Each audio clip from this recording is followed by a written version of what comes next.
সন্ধ্যা আপনাদের সাথেই আছি নুজহাত সাওম। প্রিয় দর্শক শ্রোতা, গ্রীষ্মের এই সন্ধ্যায় সবাইকে আমন্ত্রণ জানাচ্ছি শুভ সন্ধ্যার আজকের আয়োজনে। শুভ সন্ধ্যার আজকের আয়োজনে থাকছে চলতে থাকা প্রদর্শনী, এনটিভি হাইলাইটস এবং চিত্রনায়িকা মিষ্টি জান্নাতের সঙ্গে আলাপচারিতা। প্রথমেই চলতে থাকা প্রদর্শনী।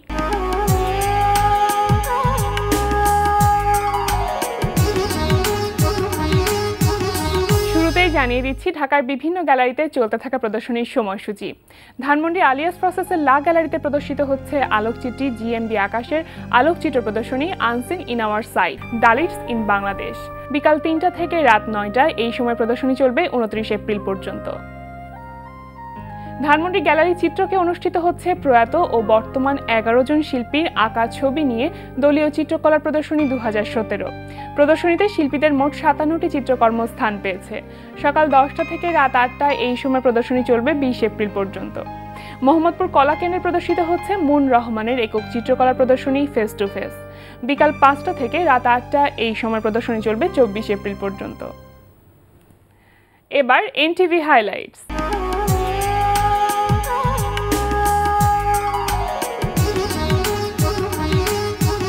এবার জানিয়ে দিচ্ছি কি কি থাকছে এনটিভির রাতের অনুষ্ঠান সূচিতে। সন্ধ্যা ৬টা ৪৫ মিনিটে দেখবেন হুমায়ুন ফরিদের প্রযোজনায় টুটলি রহমানের উপস্থাপনায় সেলিব্রিটি টক শো চায়ের আড্ডা।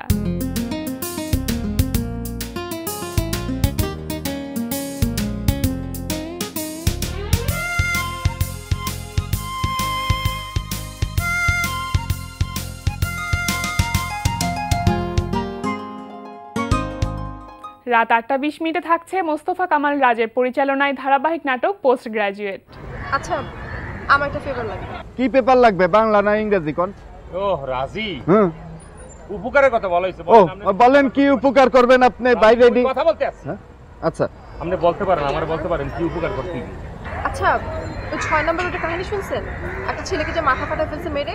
ও মারামারি, আমরা তো এইমাত্র মাইরে আসলাম। সমস্যা আমরা কি করেছি না, আমরা এইমাত্র ৬ নম্বর রোডের থেকে মারামারি কইরা আমরা কেবল আসছি। আপনারা জানেন যে ছেলেটা মাথা ফাটিয়েছেন সেই ছেলেটা আমার কাজিন হয়। ও সেই জন্যই তো আমরা বেশি করে মারছি। রাত ৯টায় প্রচার হবে জাহাঙ্গীর চৌধুরীর প্রযোজনায় অনুষ্ঠান বন্ধু তোমারই খোঁজে।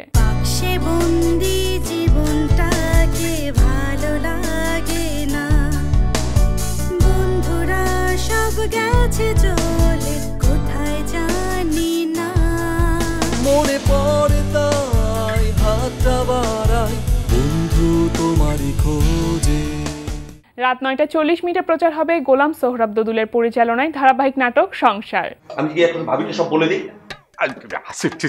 তুমি কেন এটা বলতে যাবে? তুমি তো বলতে পারো না। তুমি তো নিশ্চয়ই এত বড় পাপ করবো না, তাই না? করবো না, তার চাইতে বড় পাপ যে আমাকে করতে হচ্ছে তার কি হবে? আচ্ছা, আপনারা কোন আক্কেলে আমাকে আর ডায়নাকে একটা রুমে পাঠিয়ে দিলেন? কেন, তুমি তো খুব ভালো ছেলে। তুমি তো নিশ্চয়ই ওর সাথে কিছু করতে যাবে না, তাই না? আমি করছি না, কিন্তু ও কি আমাকে ছেড়ে দিচ্ছে? আমি রুমে ঢোকার সঙ্গে সঙ্গে আমাকে বলছে গরম পানির ব্যবস্থা করতে। আরে আমি কি প্রোডাকশন বয় নাকি? রাত ১১টা ৩০ মিনিটে সরাসরি সম্প্রচার হবে জোনায়েদ বিন জিয়ার প্রযোজনায় অনুষ্ঠান মিউজিক অ্যান্ড রিদম।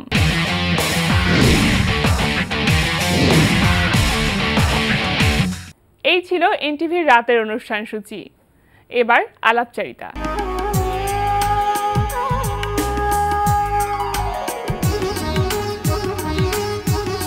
আগামীকাল মুক্তি পাবে চলচ্চিত্র তুই আমার।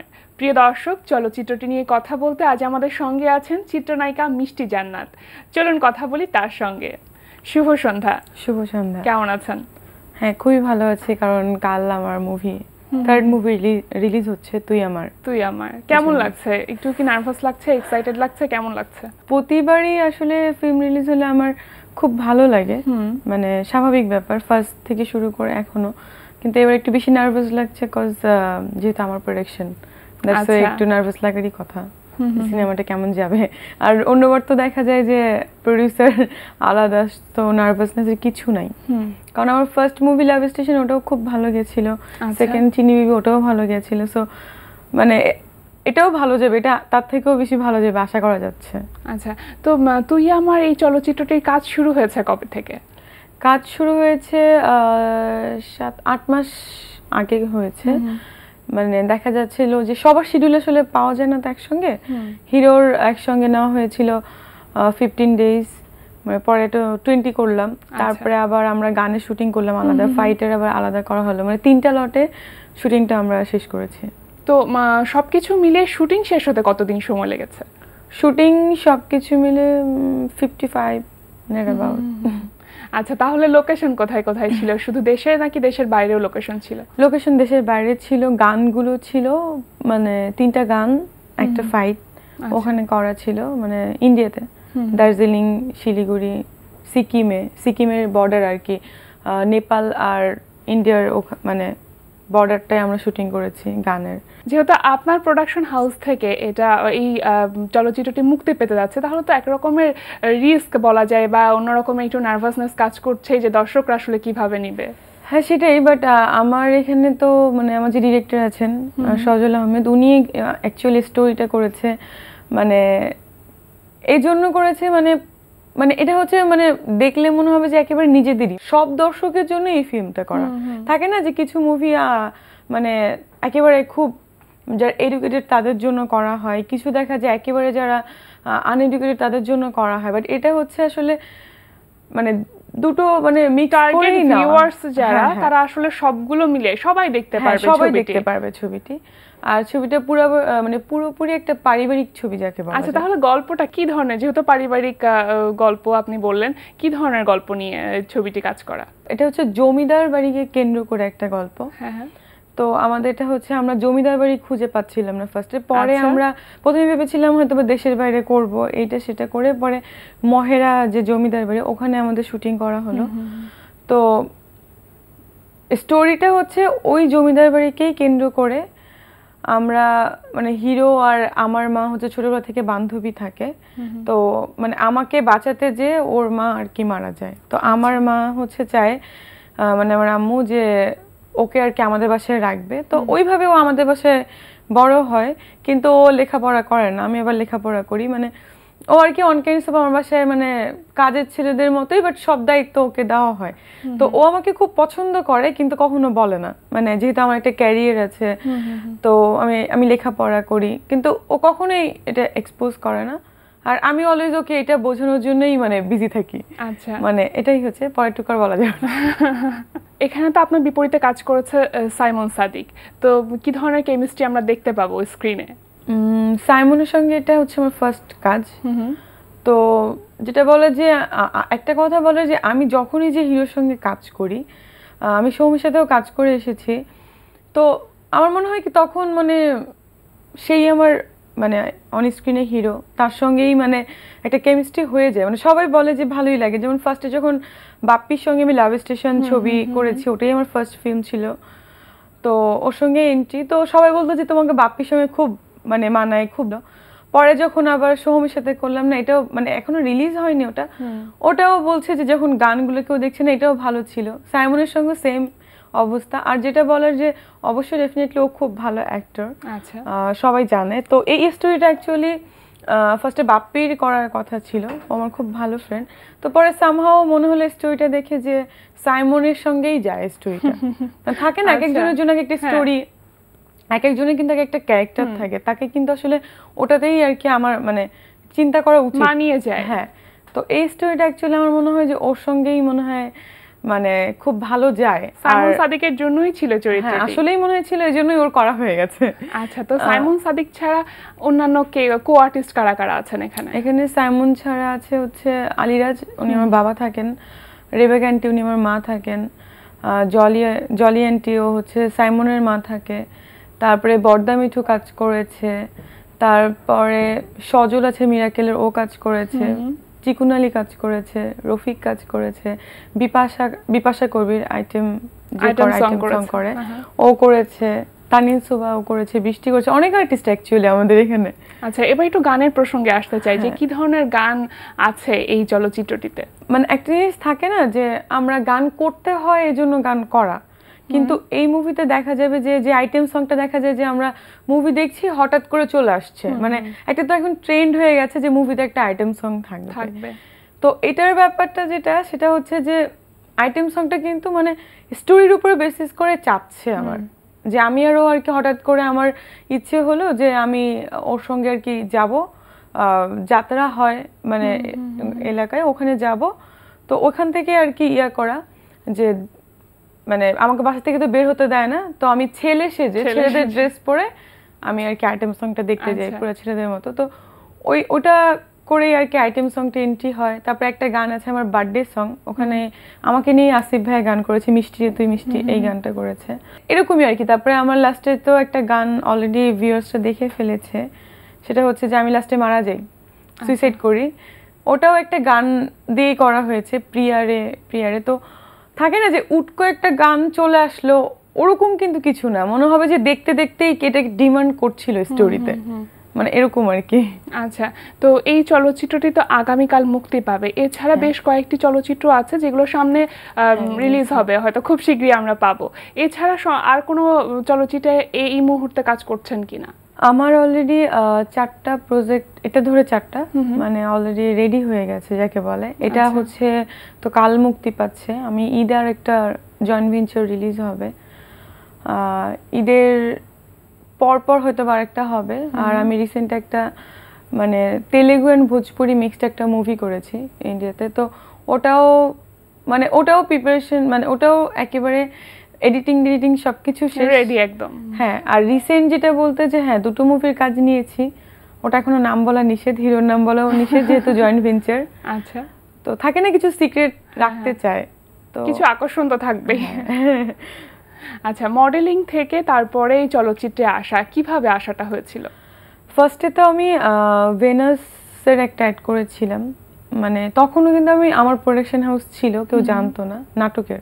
আচ্ছা, তো ওটা আসলে কি আমার নাটকে আমি কখনো মানে ওভাবে মানে একটা করেছিলাম, আর মানে সজলের সাথে একটা করেছিলাম, আর সবগুলোই মিম করেছে, সারিকাপু করেনি, শখ করেছে, বিথি করেছে, অনেকেই কাজ করেছে, নসিনাপু করেছে।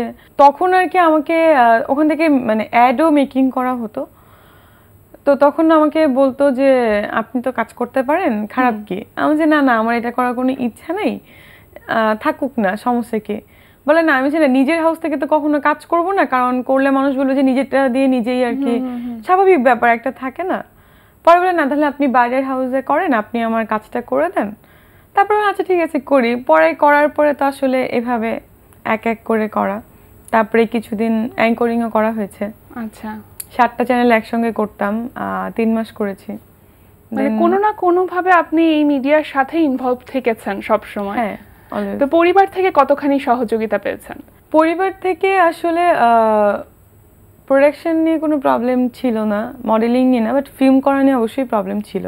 আচ্ছা, ফিল্মটা আমারও অ্যাকচুয়ালি পছন্দের ছিল না যে আমি করব, তো মানে আম্মুর কখনো প্রবলেম ছিল না, বাবার একটু প্রবলেম বা ফ্যামিলির সবার। মানে আমি তো আগে খুব ভালো স্টুডেন্ট ছিলাম, আচ্ছা, মানে অলওয়েজ A+ পেয়েছি, গোল্ডেন A+, মানে দুটোতেই, এসএসসি ইন্টারমিডিয়েট। তারপরে বাবা মায়ের একদম লক্ষ্মী একটা, ফার্স্ট থেকে ছোটবেলা থেকে ফার্স্ট হতাম।